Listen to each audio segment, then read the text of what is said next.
Good evening, everybody. It is the 2nd of April. Yes, I did not do a video last night. There's two reasons why. Not just because of the day, which actually didn't have nothing to do with it. It was more along the lines of yesterday I was not feeling myself. I was feeling ick and under the weather. Um, I don't know why or what could have caused that. I just know that when I woke up, I wasn't feeling the greatest.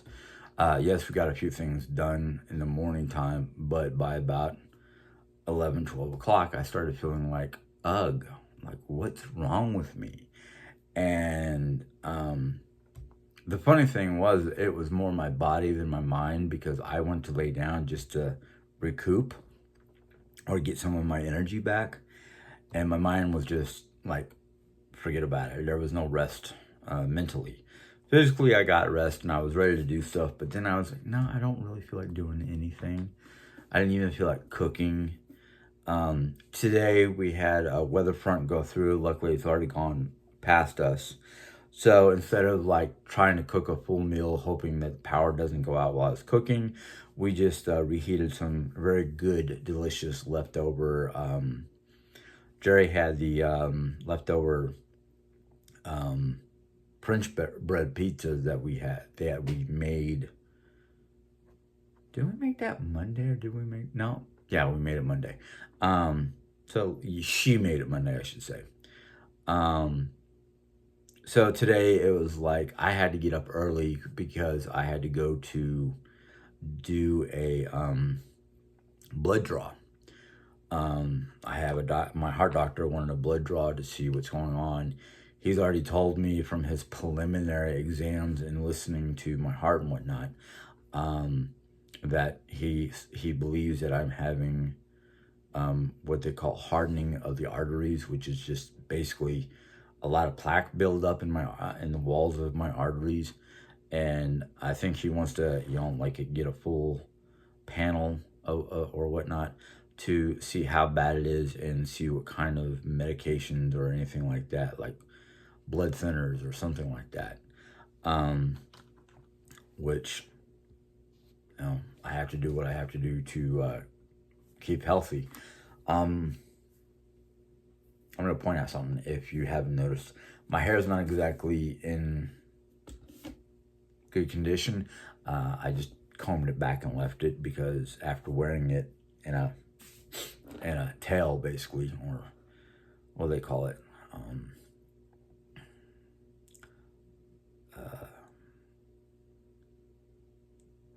Almost like a Japanese style hair where they have it up and fold it over a couple times. I kind of had that going this morning. Sorry, I am having problems with dry throat. But anyhow, other than that, and I have to go back tomorrow morning to redo the blood draw because the phlebotomist, I think is what they call them, the nurses and whatnot that draw blood,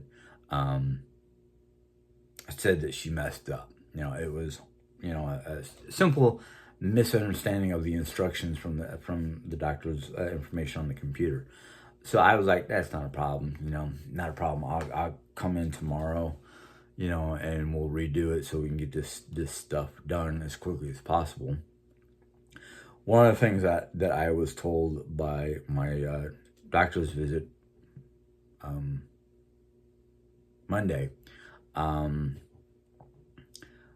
is if I have any extreme pain in the sides of my chest or my upper arms, don't ignore it. If it's severe, go to the ER, which I'm like, oh man, this again.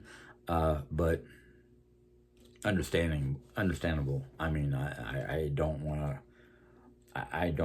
to have like a stroke or anything like that.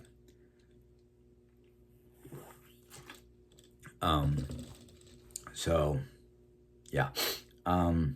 Anyhow, if I can talk, I did take the opportunity this afternoon to look at the Bible verse that was sent to me by Sheila. It is basically Philippians 4-9. And before I start to read it, I will tell you that chapter 6, where is it, 6? Yeah, chapter 6-8 was one of the Bible passages from my my cousin Michelle, who passed away some years ago. But this is one of the passages in the long list of Bible passages. So we're going to go ahead and start at verse 4. And it says, rejoice in the Lord. Rejoice. I'm sorry. I'm having trouble thinking. I'm having trouble speaking, so forgive me. But it says, rejoice in the Lord always. I will say it again, rejoice. Let your gentleness be evident to all. The Lord is near. And it says, and this is the part that's highlighted. Do not be anxious about anything, but in every situation by prayer and penitence. Or penitence? No. Penance. With thanksgiving, present your request to God. I am sorry, I am having trouble reading right now, but I'm going to continue. I'm not going to let my issues hamper me.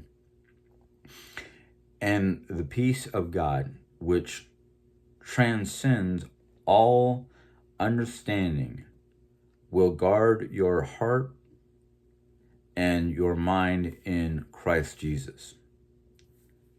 Then to go on further, we're in the non-highlighted area. Finally, brothers and sisters, whatever is true, whatever is noble, whatever is right, whatever is pure, whatever is lovely, whatever is admirable. If anything is exalted or praiseworthy, think about such things.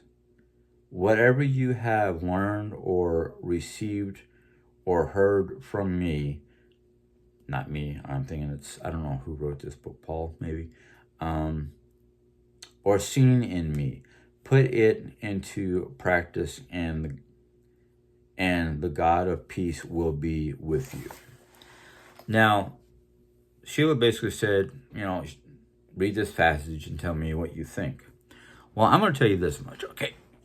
Like I said, my cousin had sent a list of Bible verses to basically read over and put to heart. What I mean by that is basically ingrain it in myself. And I'm thankful I was able to highlight it because I don't know what happened to that page. But for me, this is telling me not to worry about anything. To just basically, if there's an issue, pray to God. Ask God for assistance or guidance or whatever you feel you need from God in that particular situation. Now, I know because of medical personnel telling me this, I have high anxiety. I have anxiety issues. That's why I take medicine for anxiety. The thing is, when I'm having an anxiety issue, no matter how small, no matter how big, I need to remind myself and find a way to remind myself to just calm down, relax, put it in God's hands, and leave it be. Now, I know there are certain situations or certain things that we can't just simply leave it to the side or leave it in God's hands, because it's something that needs to be dealt with immediately, and even then we can find a way, or even just a moment of standing someplace or sitting someplace in silence and asking God for guidance in this situation, no matter what it is. Now, as my cousin had told, basically, I already talked about the anxiety issue. Don't be anxious about anything. Pray, leave it to God, wait for God's guidance. And a lot of times, God's guidance can be right there at the moment, at the very moment your anxiety or your issues come up. Other times, you don't feel anything or don't sense any form of guidance. And I've learned to realize that if I don't get the answer right away, or if I don't get some form of guidance at the moment, maybe God's trying to say, wait, it's not that time.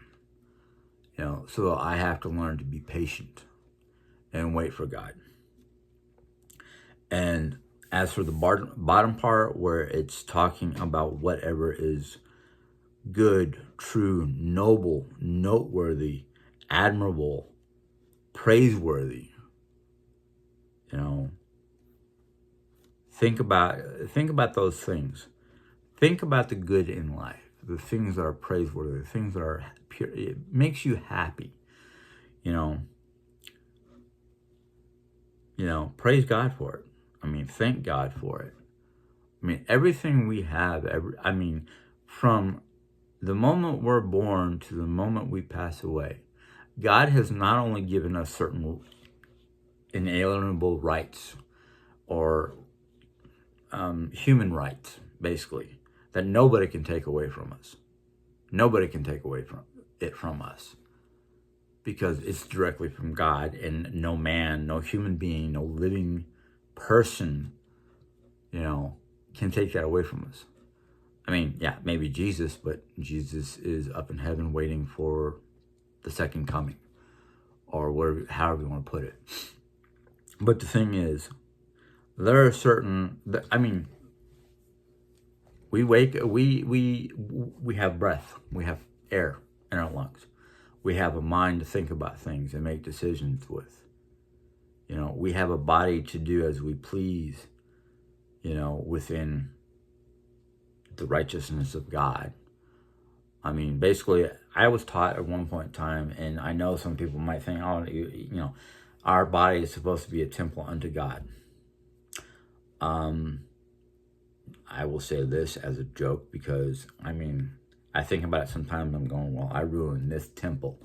This temple is old, crumbling, and possibly haunted. I don't but still, we have certain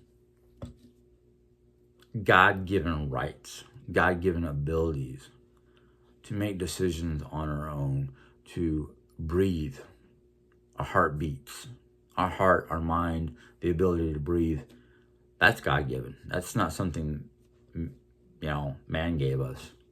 No, that's something God gifted us. Some people got gifted with, intelligence about certain things. Some people were gifted with talents, So it's just something that cannot be taken away from. And I think it would be better to spend our time not only rejoicing the fact that God gave us life, but there are so many people who want to try to dictate what you should be doing. No, nobody has the right to tell us what to do. Nobody has the right to tell another person what to do. That for me is like, no. Now, I might be able to, teach some people some things or learn things from other people. But if you're demanding another person to do something that is not basically for them, might as well just keep it to yourself. Keep it to yourself. Yeah, you want to point out some things that are wrong so that person could correct themselves, but it's not our right to tell them how to live their lives. You can just point out certain things that you see that maybe needs correcting. I don't know. But yeah, this chapter and verse, or these verses, they speak loudly of not only not fretting, not worrying about things, but praise the goodness, praise the righteousness, praise the trust, the truthworthy, or whatever I forgot what word I was thinking. But yeah, praise God for all the goodness. And if you find a fellow human being that has something to be praiseworthy, praise them for it. What's the words I was looking for? Whatever is true, whatever is noble, whatever is right, whatever is pure, whatever is lovely, and whatever is admirable.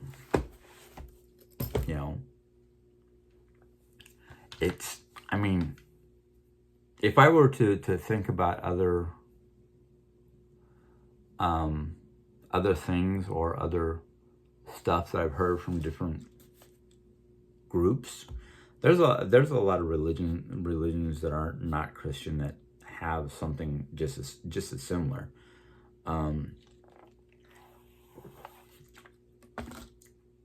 That's not one of them up there. It's probably this one in here. I think I've talked about this, and I want to get a frame for it. It's the 9 noble virtues: courage, discipline, fidelity to your family, honor, hospitality, preservation, resilience, and truth. That's not all 9 of them, because not all of them connect to a biblical standpoint. But they're all like noble virtues. They're virtues of how to live by the Nordic lifestyle or thought, But the thing is, the Bible has more content in there of ways to live,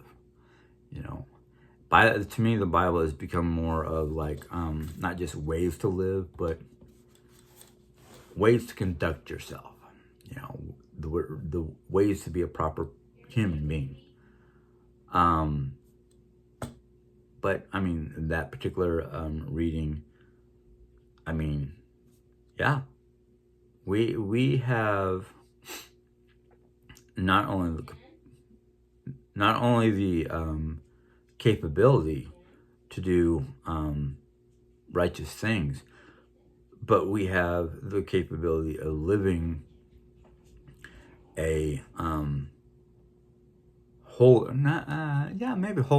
or righteous Christian lifestyle. And if we live it properly and we show those around us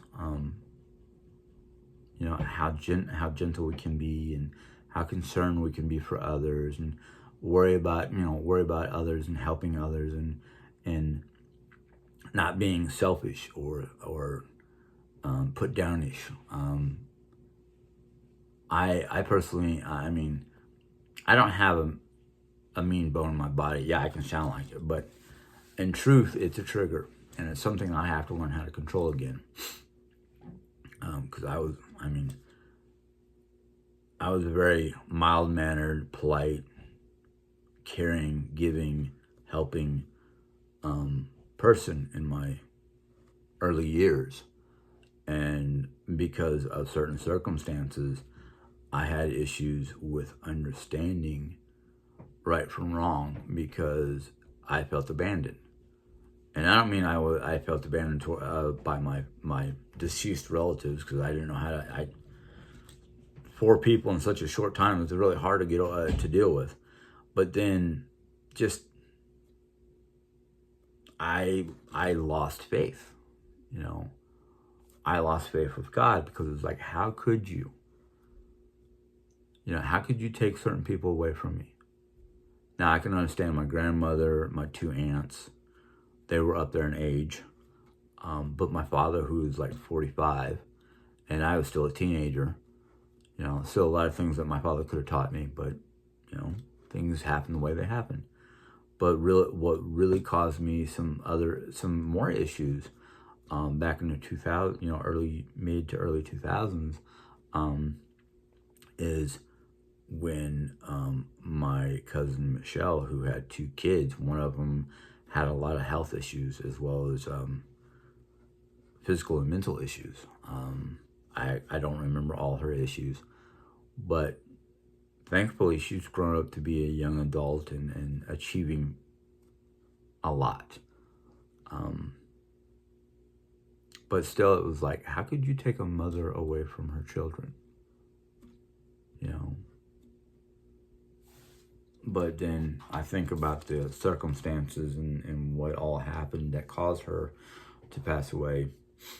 I now blame, the first doctor who could have said, yeah, she's got a cancer, and then blame the company that she was working for that had chemicals that did cause cancer, and they should have had better safety protocol. There was no masks, no rebreathers, no signs of hey, caution, toxic material or toxic fumes. So it was, at the time, it was like aimed towards God, because it was like, if God's such a caring, loving, benevolent God, why would he do certain things? Why would certain things happen? Then I realized, no, it wasn't God. It was mankind. It was a doctor who did not do the proper procedures the first time around, and that's why she had to go to a second doctor. It was a chemical plant that makes paint that didn't have safety protocols or safety equipment for breathing in the different toxins that were in the air, and probably not even proper ventilation systems or anything like that. So it's like, no, it wasn't God. It was either the laziness of the doctor or the incompetence of both the doctor and the paint company. So I'm just happy that once it was realized what happened and whatnot, there was a medical malpractice suit and a lawsuit against the paint company. But that was in the past, and there's nothing that could be done. I remember my cousin for the fun person she was. She always had a smile on. She was always, laughing at things and smiling at things, and just, if there was a heavenly department where angels were created from the souls of the dead, she would be in that category. She'd be in that academy or that group of heavenly beings, because she was very pure-hearted. So, but as they say, shit happens. Sorry for swearing, but can't do much but try to get remove a faulty doctor, and I shouldn't say remove, but either demote him from being a doctor, or send him back to the educational department for being a doctor. I don't know, And then the paint company, the paint plant, could start putting rebreathers or masks for the workers to use around those chemicals, or I should say, very good ventilation systems. But things have come. Who knows? They might have put the ventilation systems in. They might have had enough.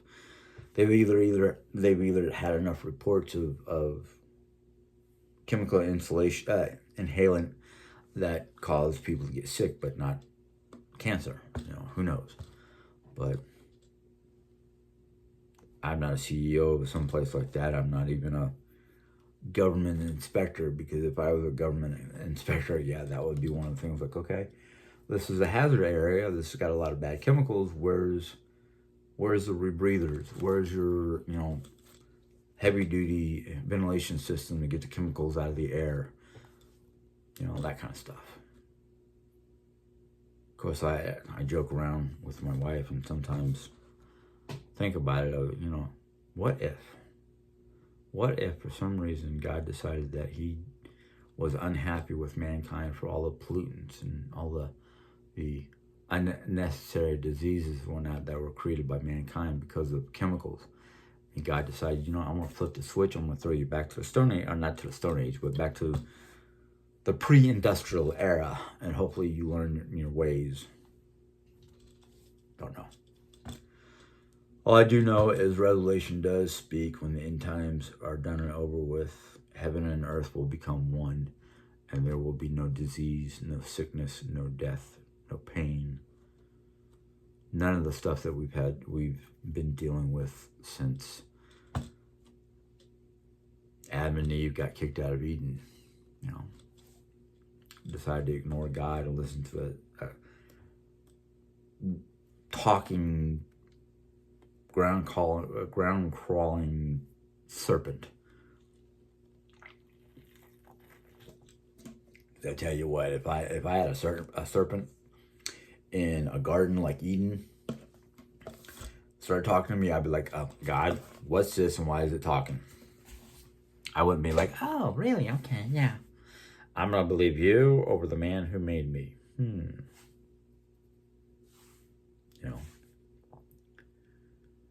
But like I said, we were given the right to choose for ourselves, and unfortunately,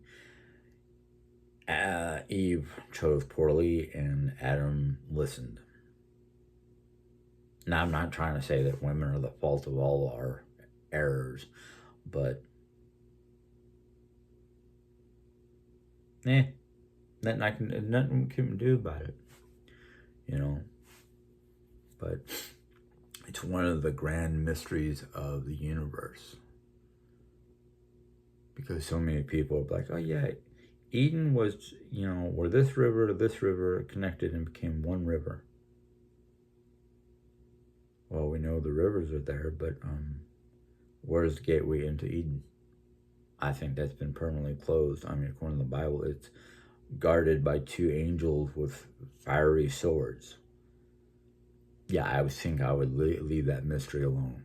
Now, the mystery of Atlantis, well, why did that disappear? And did it fall into the abyss of the Atlantic Ocean, or what? Some say that Atlantis was a part of Pangea before the destruction, the separating into continents. Don't know.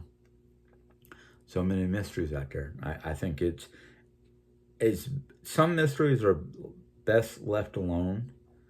I knew a professor back at Ozark Christian College, very elderly gentleman. When I met him, he was in his almost 80s, I think. I'd have to go back to my one of my books for Ozark Christian, which actually I didn't even get. Did I get my yearbook? Yes, I did. I think. I don't remember. But he was not only a professor at Ozark Christian College, but he was an archaeologist, and he loved spending his summers going to areas that are depicted in the Bible. Like one of the places that he went to, according to his information, his stories and books, that he actually saw where Sodom and Gomorrah, they believe they found where Sodom and Gomorrah was, swallowed by the desert, but due to large salt content in the middle of the desert, they believe they found Sodom and Gomorrah. He's also been on various other archaeological digs throughout the Holy Land, or Jerusalem. Israel, not Jerusalem. Israel. He's had to get permits to go into places like, not Saudi Arabia. Was it Baghdad? Baghdad? No, Turkey. Turkey, where they think they found the Noah's Ark. And the Turkish government doesn't want people going just freely to explore or dig or whatever. You have to have specialized government permits.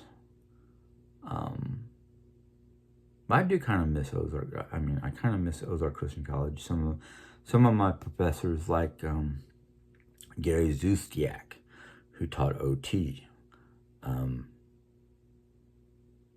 Professor Ashwell, who taught Acts.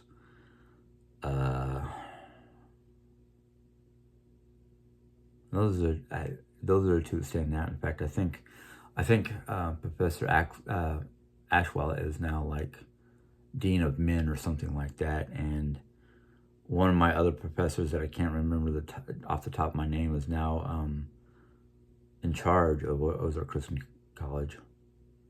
His predecessor, who was in charge, which I cannot remember his name, when I was there, had retired. Professor Zusiak actually retired for a short period of time, then was asked to come back to teach. I don't know if he's teaching OT, Old Testament, or Acts now. I don't remember. I haven't been able to get I haven't gotten newsletters from Ozark since I left. New York. I probably should try to get online and have them send, get back on that newsletter. I think it was a free newsletter. So, but it's, anyhow, I'm sorry, I strayed off the actual Bible verse because I just remembering things from my past that brung very good, noteworthy, or whatnot memories.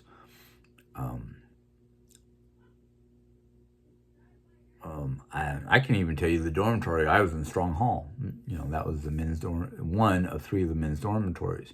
They had three different men's dormitories, and then three for the women, the single people basically. And then they had you can either rent or bring your own trailer and basically live on campus in their little trailer park they had for married couples.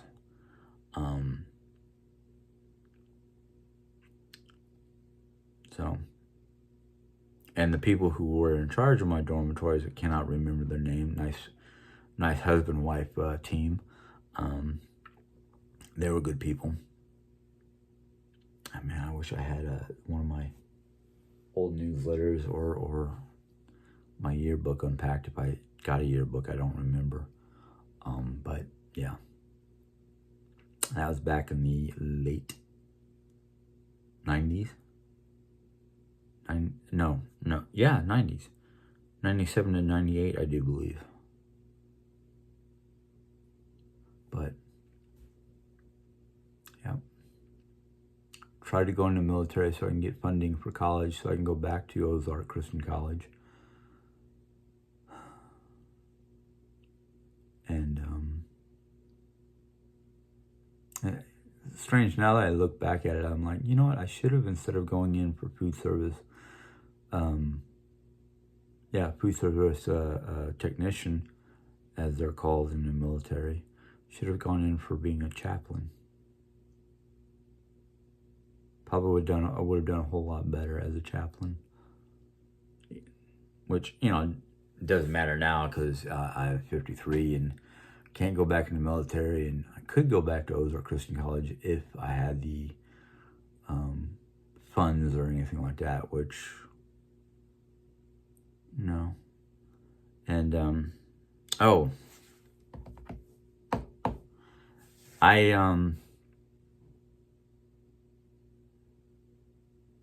I may be going to a new church soon. They're Sunday afternoon services start about 11:30. And they also have church services on Wednesday night. So I didn't make it tonight because I just remembered that. I need to write that down. I need to write that down somewhere so I remember to put it in my calendar and see what happens. But the church that I'm talking about, can't remember the name off the top of my head because that's how my memory goes. But they have that's the place I'm going for Tuesday night cooking classes.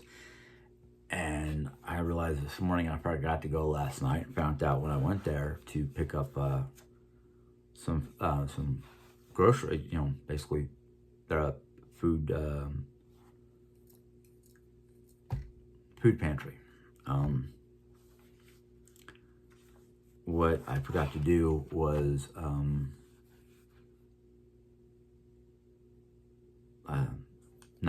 on, brain. Trying to think of two different things.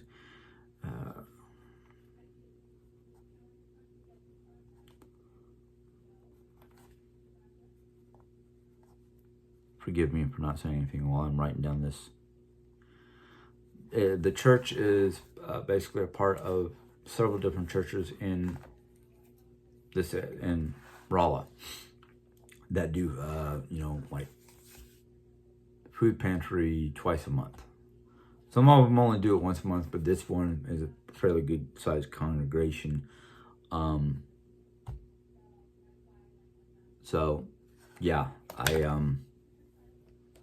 want to start going to that church. So not only can I get back to God and a church, and hopefully this particular church doesn't talk a lot about politics, because that was one of the things that irritated me. No, this is just about the educational group, which is an extension of University of Missouri, or Mizzou. I think it's Mizzou? No, I don't know. It's got to be Mizzou because this is on here, Eat Like a Tiger. And the tiger is the Mizzou mascot. But anyhow, so yeah, I know that they have it Sunday. I'm going to try to find out.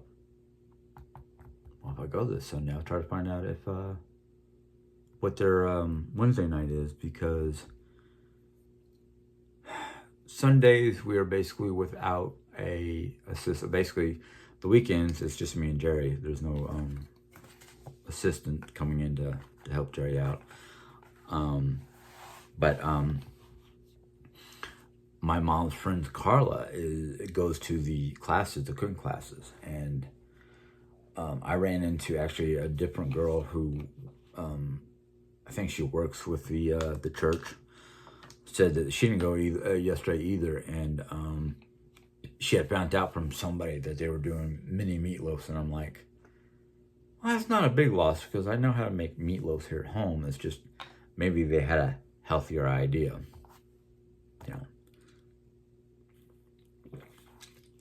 And with my heart condition, with my hardening of the arteries, the healthier I can get, the better I can get. In fact, I'm actually going to try to look up here in a little bit after I get done with this. Look up heart-friendly cooking recipes. Jerry Ann and I were going to do one of those like my plate type situations. Or I forgot what it's called, but basically you order like a month or 2 weeks worth of food, and they send you a box. But this one that we were going to look at is basically you get online with them, and basically what it is, you choose the meals that you want for whatever duration it is, and that information gets either sent to you or gets sent to Walmart. So you just go and pick it up from Walmart and pay the thing. the thing I liked about it is it had like all different kinds of meal choices, or low carb, low sodium, heart friendly, vegetarian. So they had like a different variety of meal plans. And I said, Jerry, we should look into this to see what we can do. And she's like, well, right now we couldn't really afford it, and we still have food stamps. And I was like, yeah, but how are we going to do like meal preps and planning and whatnot? And she's like, well, we look at the foods that we have, and we sit down and either look at our various recipe books, or figure out what kind of, like, let's say we have chicken with a side pasta or side starch, which I'm actually wanting to cut away from because that's carbs. And I just want to I don't want the high carbs anymore. I want heart friendly foods, because I like, well, like most of my family, my Henson family, we're fighters. We don't lay down and just kick the bucket. We're gonna fight, until the bitter end. Whether we get so sick that we can't do anything, but mentally we can still fight, to our best abilities. I'm hoping I actually follow my mom's side of the family, but my mom's side of the family still has issues with diabetes. And because of my high cholesterol level and diabetes, that's one of the reasons why I'm having the hardening of my arteries. And it's just too much plaque, basically, in my bloodstream.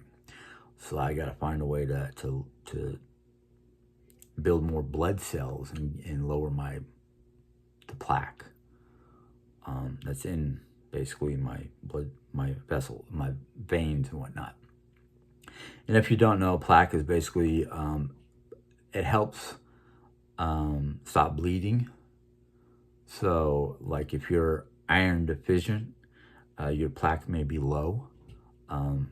Unfortunately, mine is not, and I'm not iron deficient.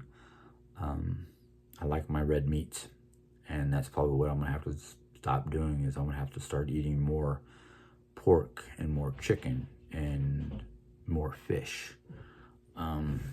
So I don't know, but sorry I jumped around.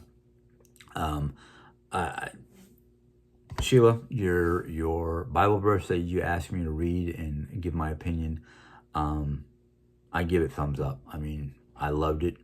It has a great amount of pertinent, suggestions of what to do with your life, and how to look at things instead of being so anxious, or worrying about something that you have no control over. So thank you for that verse. Tomorrow I'm going to look into, actually I want to look into this Finding Hope Through God, which was suggested by Mailman, or Bluegrass, however you want to call him. I remember his first name, which was Mailman. But I will look into that probably tonight. I'll probably get onto my tablet and go to my my verse and look up stuff like that. If I can't find it on my tablet, I'll go onto I'll go into the web and see what they have, because I have a couple websites that I go to for Bible verses or Bible reading plans. So anyhow, I've been on here a little too long, so I will bid you guys good night and have a good week. Hopefully you all stay safe if you've got storms coming in your general direction. The weather lately has been so weird and unpredictable that it's best to keep a weathered eye out and be prepared to go into a safe spot or whatever you may have in your home. I hope everybody does. So, yeah, I will talk to you soon. Bye.